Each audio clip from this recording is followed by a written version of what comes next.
Bought by elected officials, purchased with taxpayer dollars, nearly $100,000 worth of heavy equipment seized by the FBI. We've recovered a significant portion of these thefts.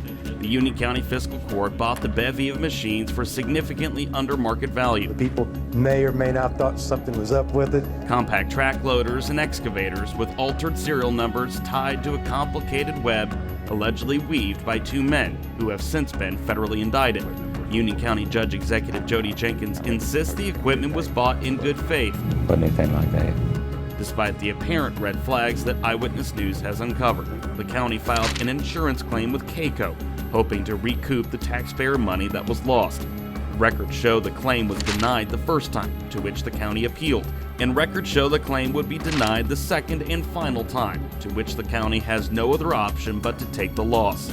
In their final ruling, KACO notified the county that regrettably their position remained unchanged, and KACO's denial was based on policy language which it believed to be very clear.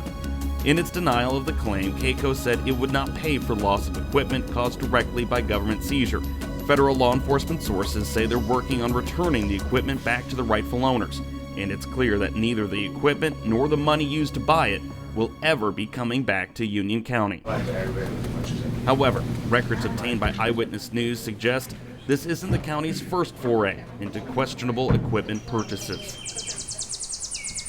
With 5,400 acres of tranquil hardwood forest, the Higginson-Henry Fish and Wildlife Area is nestled in the changing elevations of Union County. Down the 9 miles of horse trails cut between the trees are stunning views and startling questions. The ability to purchase. In late August 2013, the Union County Fiscal Court approved the rental of a Bobcat T650 compact track loader.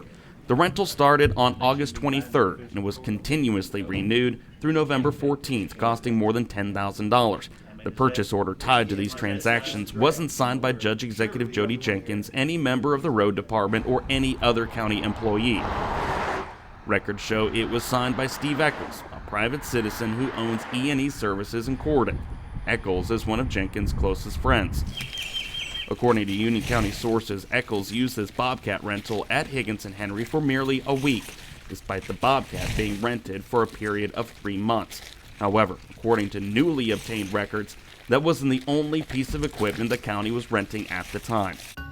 According to records obtained by Eyewitness News, in addition to the Bobcat, the county rented a Vernig rotary brush cutter. The device attaches to a piece of equipment like a compact track loader and clears weeds, grass, and other vegetation.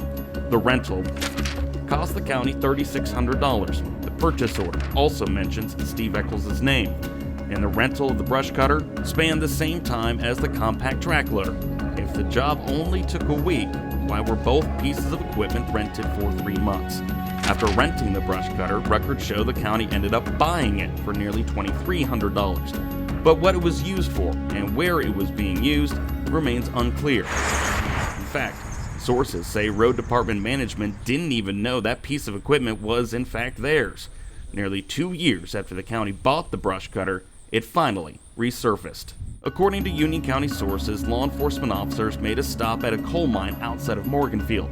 These pictures obtained by Eyewitness News show the brush cutter laying in the weeds. Its serial number matches the serial number on the purchasing document. According to Union County sources, Steve Eccles was using this county-bought equipment on the mine's property for his personal business, for his personal gain. As far as your Judge Jenkins, an elected official making $80,000 a year, has repeatedly refused to answer our questions. He shut down when asked about the stolen equipment scandal. I've cooperated with everything, been asked to do, so, I don't have any comment other than that. And he dodged inquiries about the county's questionable rentals. Just want to know what this equipment was used for, because there's nothing on this documentation that shows or says what this equipment was used for. When it came to this taxpayer-owned piece of equipment hiding amongst the weeds on private property, the story was different, but the result was the same. Hey Jody, how you doing? I got a couple questions about this rotary brush cutter that was bought in 2013. Rented it for a couple months prior to buying it. I'm good. I don't have it. Nothing? Rotary brush cutter, $1,800 expense. The FBI says it cannot comment on an ongoing federal investigation. Coming up Thursday night on Eyewitness News at 10, we keep asking more questions in Union County, including why nearly half the time the Union County Fiscal Court's open public meetings go into closed-door sessions. Jordan Vandenberg, Eyewitness News.